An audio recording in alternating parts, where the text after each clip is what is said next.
welcome back to another episode with Reforming Academia. We're your hosts. I'm Chloe. And I'm Victoria. And today we will be talking about everything that is finances related in grad school.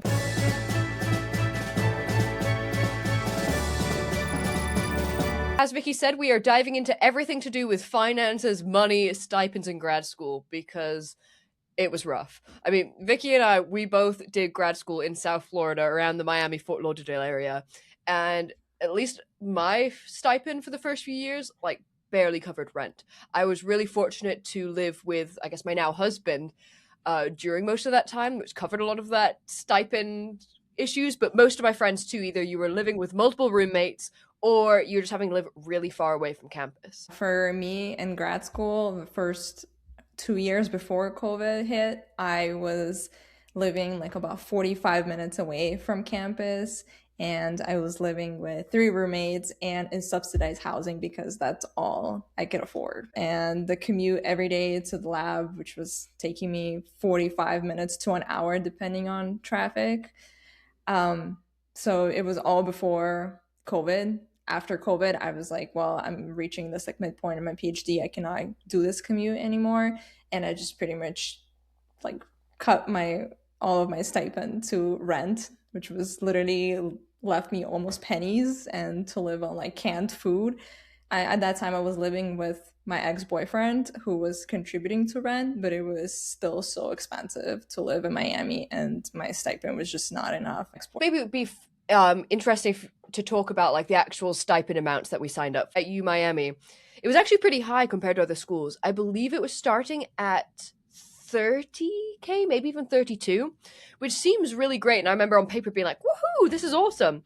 But I was living in Miami, which the campus I was working at was downtown Miami. And the place around the campus was actually really sketchy. I knew a couple people who lived there, but the housing situation on campus was still really expensive, and it was really gross. They had a really bad cockroach problem at the place that a couple of my friends lived in.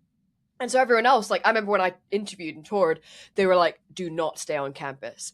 So everyone was living in downtown area at the time, which downtown, while I was in grad school from 2019 to 2023, downtown became unlivable in terms of cost. Because the pandemic, a lot of people, especially New York City, but East Coasters, moved down to Florida and just made prices crazy. And it took the school a really long time we'd keep on advocating hey, we need money, especially during the pandemic. Now, I think the starting salary for PhD students in Miami is 42 or 45, which is really nice. But again, I'd say, so my rent in downtown Miami was started around 2K a month, $2,000 a month. But then by the time I was finishing in Miami, that same apartment area in downtown was closer to $3,300 a month. And we're talking 1 bedroom, 1 bathroom that I was able to share with my husband. Most people I know, they were doing 2 bedrooms or more, and it was probably 4K around a month. But even then, when you talk about that, you should budget 30% of your total income towards housing, right?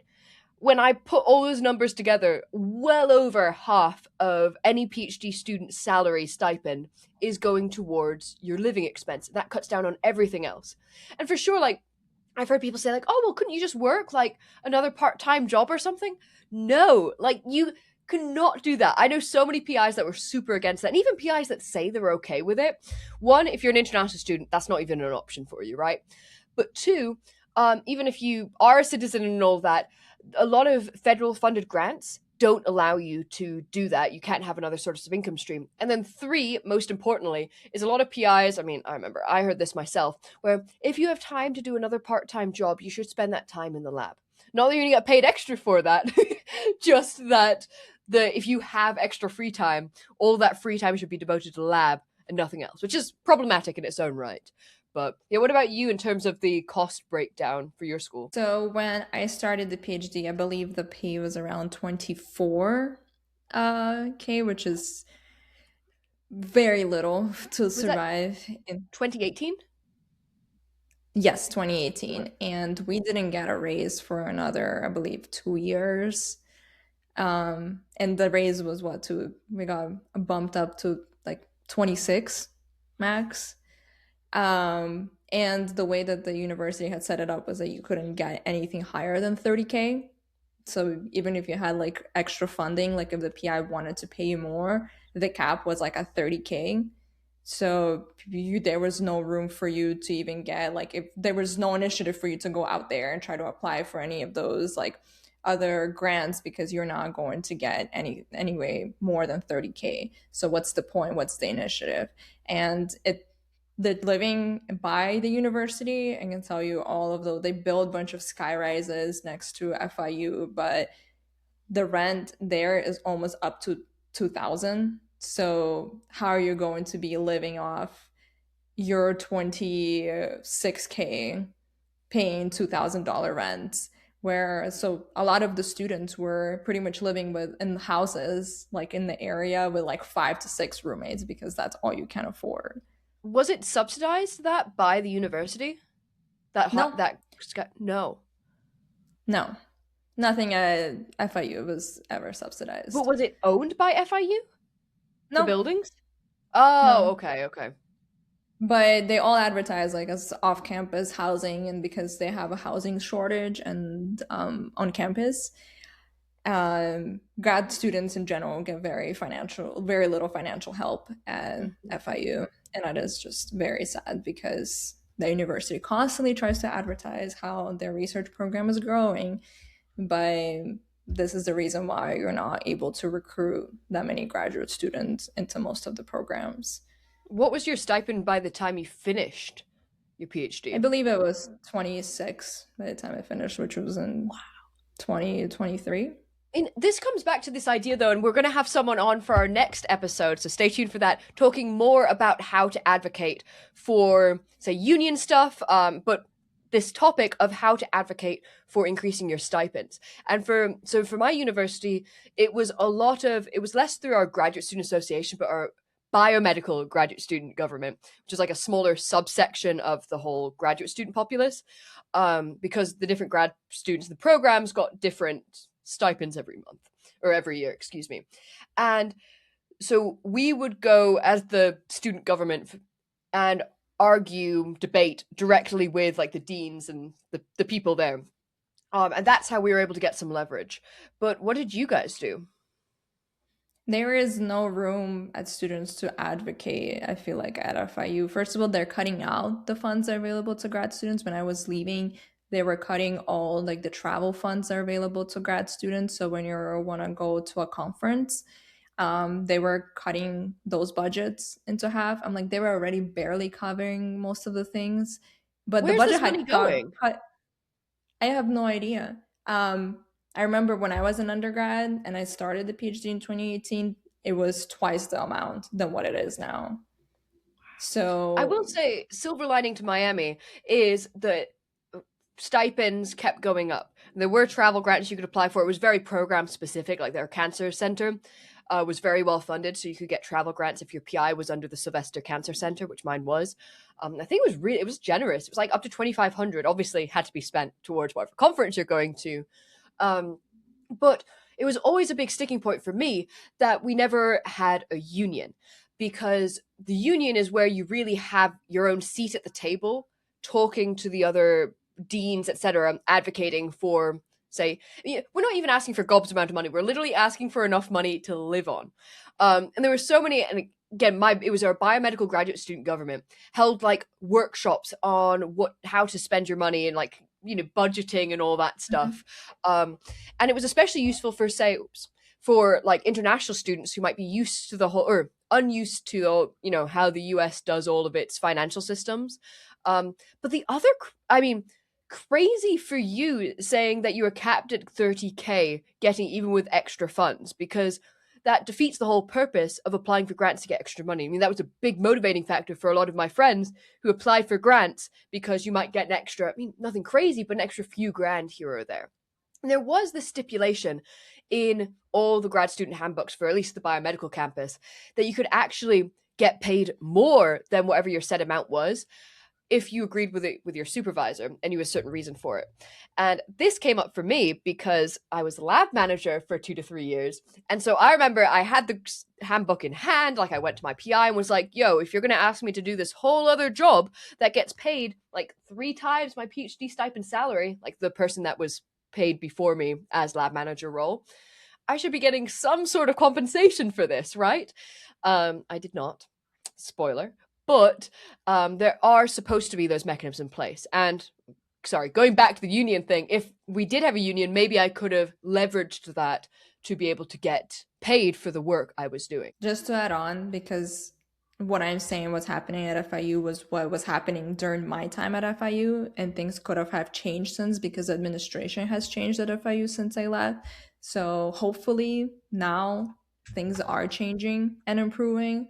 I don't have many friends now that are still in the PhD program, so I'm not sure how things have changed as far. I should ask around. Actually, I do have some people that are about to finish I just Googled and at it says it FIU. is up to 30K. Yeah, well, yeah. Steady So, on. well, I know. I think actually it could be the policy could have changed, because we know people that are getting paid more than 30K that are still in the PhD program. So things have probably changed, but I don't think they have drastically changed to match up to the rising cost of living in Miami, which has always bothered me, because you are a university in Miami. You should be paying how much it costs to live in Miami. Um, that's why I said it was a very much of a shocker going into Yale, that the fact that they get paid as much as they do, because they actually match some sort of cost of living in Connecticut. And feel like they can rely on their union, and their union is advocating. In the year that I was at Yale, they already got an increase. Whether and it's the same for postdocs and for the PhD students, they get a yearly increase, and I believe that their salary also increases once you pass your candidacy, the way it's set up, and the benefits. Because besides getting paid, right? You are an adult when you're entering your PhD. You might have a family, you might have kids already, and you might be married. Are you gonna get health insurance? Are you gonna get retirement benefits? Because things are gonna happen. Your life goes on during the PhD. You cannot get some shitty health insurance. Sorry for my language. But you need those kind of benefits as well. That is a job, right? You're essentially working. Besides just learning, you're also working. You should be getting benefits. I was just fact checking myself to make sure I wasn't speaking, but I am. I was right. I remember hearing this stat be thrown around at Miami that our PhD stipends were literally below the poverty line, and I just looked it up. So if FIU is really at 30K a year for their stipends, and I know Miami now is what 45 or something. Great. The Miami as a whole is just over 30,000. 30,600. So you're literally at the poverty line as a PhD student, which is crazy. And then they always say, like, oh, you'll make more money afterwards. But as a postdoc, you're barely making any more. Like my school, I remember there was oftentimes when you finish up your PhD, the PI is going to be like, oh, do you want to just stay on as a postdoc, right? And like finish up your project, whatever. And I knew so many people at U Miami who didn't want to do that because yes, they got a slightly higher, I mean, it's like a few $1,000 increase in their stipend overall. So maybe it went from 45K to 50. But then you're paying new different taxes and like how the breakdown of all the benefits that you're paying for is. That I remember my friend that did that, like PhD, stayed in the same lab as postdoc. She's like, yeah, my take home pay increased like $70 a month. That was it. For having the PhD in hand and still working in a lab as a full, doctorate is mental. It really is unions getting some sort of association, grad student association, to advocate for you so you can have that seat at the table. Because if you don't have that, you're going to have, like, I heard PIs all the time saying to us, like, oh, we can't afford to give you guys an increase in the stipend because if we made that across everyone and we increased, I don't know, say $2,000, like, some PIs won't be able to hire any more students. It's like, it's $2,000 and you're talking about grants that have millions of dollars. $2,000 is a drop in the bucket. That is like one experiment for increased pay. Besides just asking your PI, it's important from the beginning of your PhD, so you know what financial situation you're coming into. That's something you should discuss with either the program director or with your PI, as how advocating for yourself from the beginning, asking, oh, is there a system to set up to give me a raise every year? How would that work? Is are things are going to change? Not just, oh, maybe you'll get a raise. Like, is there somewhere written in the contract saying, hey, after you pass like your candidacy, you're mandated a certain amount, like a certain raise? Those are important questions to ask, which I wish I kind of asked. I kind of went into the PhD kind of blind, being like, "Ah, money is not an issue. Money is always an issue."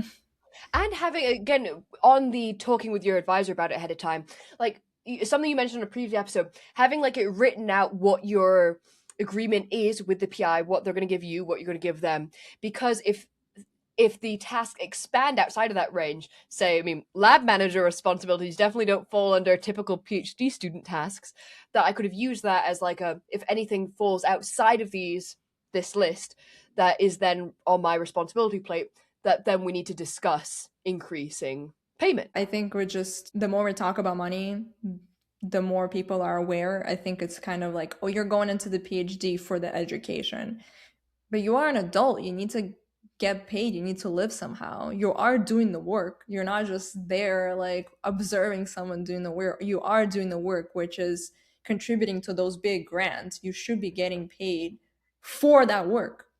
That's always my one of my biggest gripes when people are like, oh well, it's a training program, so you shouldn't really get paid that much, it's just a stipend, it's not a salary.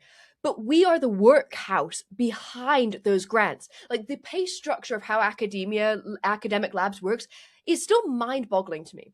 That PIs, the person head of the lab, is making what, up to like 300 400k depending on what grants they get, and the more grants they get, the more money they get to take home. And then for anyone working under the lab, you are literally taking scraps.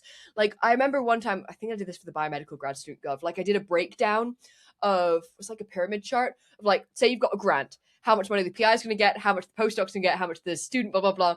And PhD students were so far at the bottom. Like, according to my, at least when I did this a while ago, I remember lab techs being above us because at least they have like a set, say, 40-hour work week. They've got a specific project. PhD students, I mean, it'll be great and awesome for PhD students who actually can stick to a 40-hour work week schedule.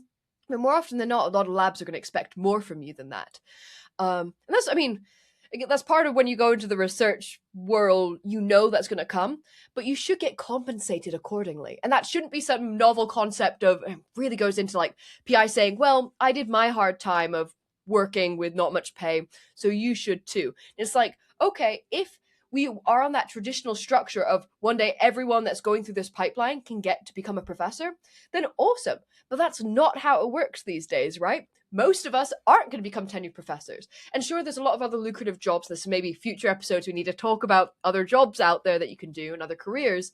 But we shouldn't be forced to pick between, not even forced to worry about our meals, our bank account statements at the same time as trying to do cutting edge, cool research, Like that is, it's going to drain our resources and our supply of energy if we're having to stress about where our next meal might come from, how we're going to pay rent at the end of the month, if we can go hang out with our friends on the weekend, like the basic things. And sure, you might be like, oh, you don't need to go to the movies or go hang out with the friends and whatever. That should be baked into how you survive a PhD. Besides just the financial stress, if you don't have things like proper health insurance, now you're worried whether you're going to be able to afford your medication for whatever reason, whether you can afford a medical emergency. Those are all parts of life. So as well as you're in a PhD program for can be 5-6 years, let's say, and you don't have any retirement savings. That's 5-6 years of your life that you can't contribute even pennies to a retirement fund. I remember my parents, when I told them I was interested in PhD programs, they were actually actively trying to talk me out of it. And all of them, they had very good reason for it. Because if you actually look at that missed earned income from those 5-6 years, plus having everything else you were talking about, the savings, investments, and then even with the PhD in hand, you're going to make more money, right, than say if you come out with just a bachelor's or just a master's. But that lost time of 5 to 6 years of lost income and all that, if you compound that all the way out to your retirement age of 65, you actually see that the increased pay of having that PhD title doesn't actually pay off compared to if you just gone straight from bachelor's, master's to the working real world. And that was always like, I remember when my parents sat me down and showed me all this, and I was like, well, I love research though. And, the naive, like, this is for me. I'm okay being a broke student. And then when you get halfway through, you're like, oh gosh, money would be so nice right now. Yeah, I remember at some point in my PhD, I was like, wow, I'm like, can't afford rent, can't afford food, like, so somehow supposed to show up in the lab, do work, but you're constantly worried about your personal life. So not having financial stress would have made my PhD a lot easier, I believe, and I think a lot of people can agree with that. First and foremost, I think you should redistribute the wealth truly of how much the PIs get versus the people actually doing the grunt work. But also providing opportunities for PhD students to make more money on the side. One example of this is a teaching assistant. Now, I have tons of views on this, and Vicky, I definitely need you to speak on this because you actually did do the TAing. That a lot of schools offer this teaching assistant as while you're doing your research, your PhD. Now, within that, some programs will actually require you to teach without any extra money. Some of them will require you to teach in order to make that stipend that isn't enough. And then other ones, and this is kind of the part that I'm advocating for, is you get whatever your base stipend is, that hopefully is way better than minimum wage, and you're able to supplement it with a teaching assistant salary that is a separate payment system, not part of your advisor, your lab, or your department. That's all coming to you. So I was in the program that required teaching to get your stipend if you don't have any other means, which is bizarre to me that I was getting paid 24 to $26,000 working part time, which was not really part time because the amount of grading and office hours and proctoring that you have to do outside of just teaching the lab is almost going to end up to working almost full time. And I currently get paid. I taught a lab last semester and I was getting paid 3 times more than what I was getting paid. And I had TAs for the lab. So that's a whole separate conversation. But I know at Yale that for at least they have to teach once a semester and it's a part of their program, but you can continue on teaching and you will get extra pay if you decide to keep on teaching some sort of a course. So there is an option, I know at Yale, that you don't have to teach, but if you want to teach, you can get extra money. So I think that's a nice incentive for a lot of grad students to actually get some exposure to teaching. But I find that I think still that grad students should pay above a poverty line, that you don't have to have a side job because that is still a lot of responsibility. And I know that in my program, we had a lot of people that had kids, and there's no time for you to work another job where you are already a full time parent and you have to manage now being in grad school and being a parent, and there's no time for you to do a side gig or a side job. A lot of people don't talk about is also, besides the work that you do in the lab, is the work you do when you come home, the papers, the writing papers, reading papers. That's all work. Yeah, it goes into the question as well of like, because when we were just talking about like, as a grad student, you're going to probably work more than 40 hours a week, but it's not just lab work, like what you said. Like you might have to do the clock in 9 a.m. to 5 p.m. in the lab, but that's not including like, I had such a hard time reading science papers in the lab. Like I really needed to be home or at a coffee shop or somewhere that there wasn't the lab where I could always do experiments, but also being in a lab, you're around your lab mates all the time who will distract you, ask you questions. Maybe the last thought, because then we should probably move into the spilling the tea corner. We decided on a name, Yeah. Gossip Corner. I don't think we finalized a name for this yet. Spill the tea, Gossip Corner. Give us Rex. The last piece of tip or advice in terms of finance, budgeting, money in grad school is really become literate with finance stuff before you come to grad school. It is so important to know even what the investment situation scene is, even if you aren't going to be able to do that yet, because understanding the framework of budgeting, the credit cards, everything like that, by the time you get into grad school, you're not going to have time to teach yourself all of this stuff. So set up some time ahead of grad school to do that. Or if you're like, say, our biomedical grad student government was awesome, they had workshops for it, which is great. And I think more schools should do stuff like that. I agree. Just one tip, also learn about all the resources within your university, because outside of your program, there might be some money initiatives that they have going on. Like, for example, during COVID, the university wide, they were giving assistance. So, for example, I requested money to get my car fixed.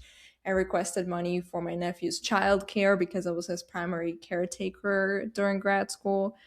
Um, so there were ways for me to get some extra help, and that came just from the university, not within my department or within the graduate school that was open to everyone.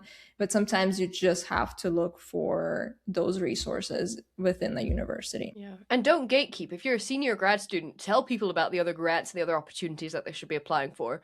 Don't silo yourself away and think, oh, well, if I get this grant, then no one else, and no one else knows about it, then I can keep getting the money kind of deal. All right, now into our gossip corner. So we're just going to read one story from it that we think fits our theme of finances, money, and grad school. So grad school has been my dream since I was a little girl. I fell in love with science, just knew it was what I was meant to do.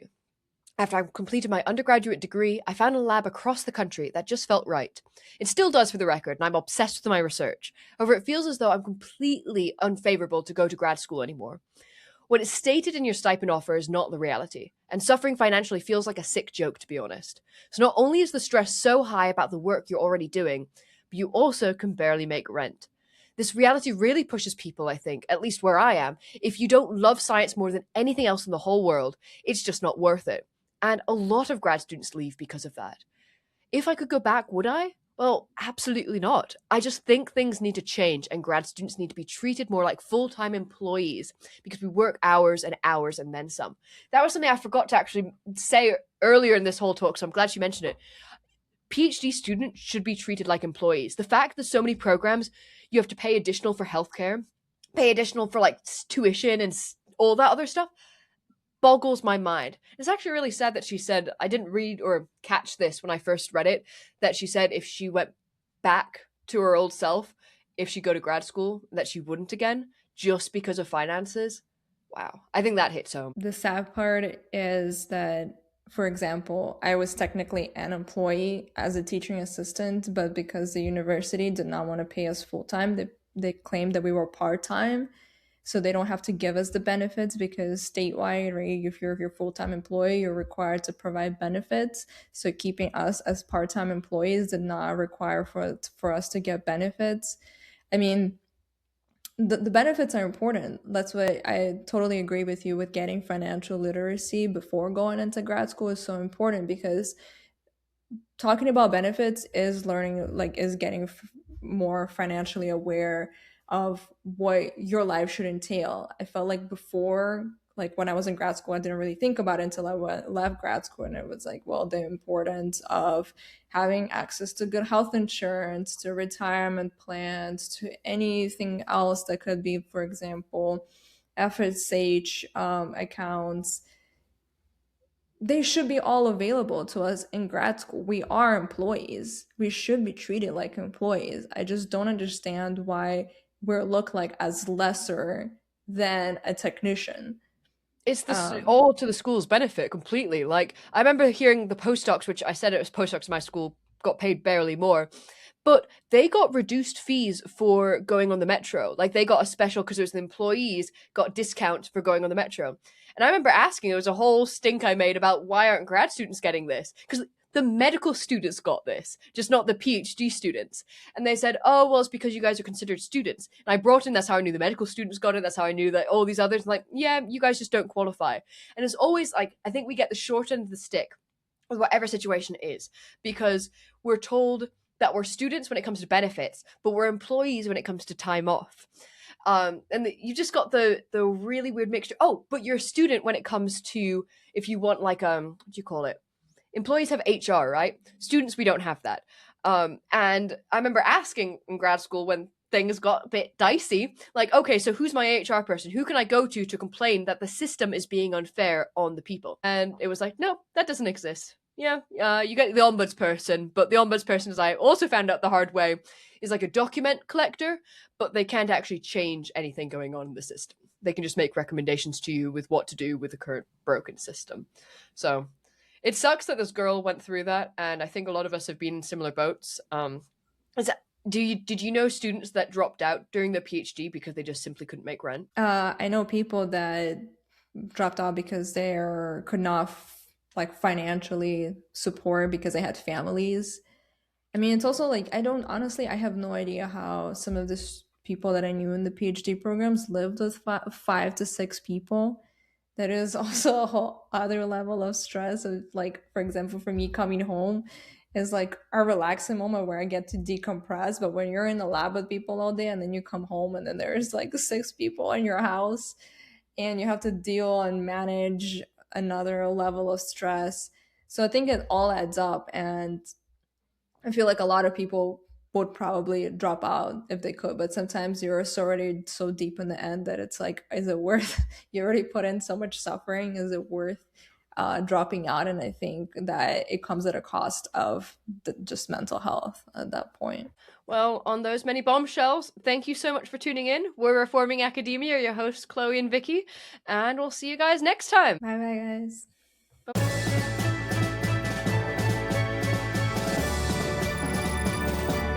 Science is for everyone.